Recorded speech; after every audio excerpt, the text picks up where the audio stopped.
Në vazhdën e debatit për projektin turistik në Zvërnec, kreu i Partisë Demokratike Sali Berisha sqaroi pozicionin e opozitës duke theksuar se ndërsa dënon ashpër çdo formë të dhunës ndaj qytetarëve, Partia Demokratike mbetet një mbështetëse e vendosur e investimeve të huaja në Shqipëri. Berisha u shpreh se nuk ka detaje mbi vetë projektin specifik, por e vuri theksin te rëndësia e zhvillimit ekonomik përmes kapitalit të huaj. Në qoftë se është fjala për dhunën e ushtruar ndaj protestuesit, e denoja atë, a ishte rëmbim në duart e policisë dhe e denoja atë si një akt të shëmtuar të policisë së shtetit.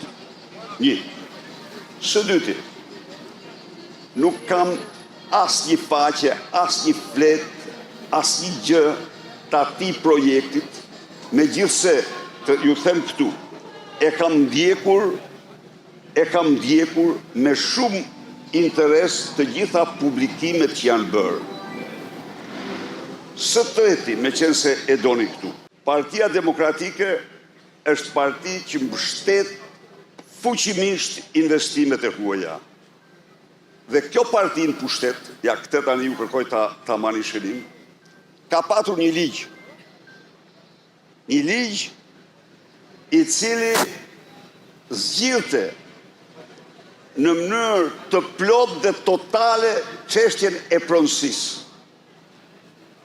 Cili ishte ligji? Ligji thot këto: në rast se qeveria miraton një projekt të një investitori të huaj,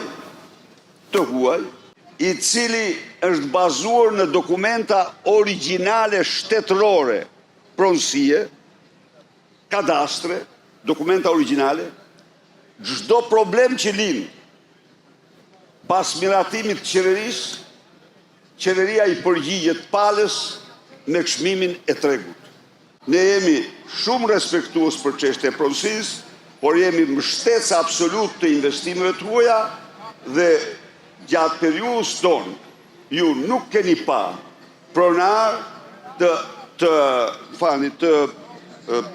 protestojnë ndaj një protestuesit huaj se po më rëmben tokën. Jo, ishte shteti që nëse kishte firmosur, do t'i përgjigjej një lloj sikur i kishte marrë ai tokën me vlerë tregu. Në konferencën me gazetarët, Berisha u ndal edhe te procesi i riorganizimit të Partisë Demokratike duke nxjerrë në pa përfaqësimin e gjerë të profesionistëve në Këshillin Kombëtar, ku dominon sipas tij shtresa e akademikëve, pedagogëve dhe juristëve. Sipas tij, ky forum është gati për të nisur betejën opozitare me synim rikthimin e votës së lirë. Ftoj çdo njërin prej tyre që ka dyshimin më të vogël në procesin më transparent të numërimit votave, i cili është bërë në pranit mediave dhe i hapur, t'i adresohet komisionit për të numëruar çdo vot. Rreth 30% e të zgjedhurve në Këshillin Kombëtar i përkasin moshës ndën 30 vjeç, hap i rëndësishëm që kuvendi bëri në votimin për gratë dhe vajzat.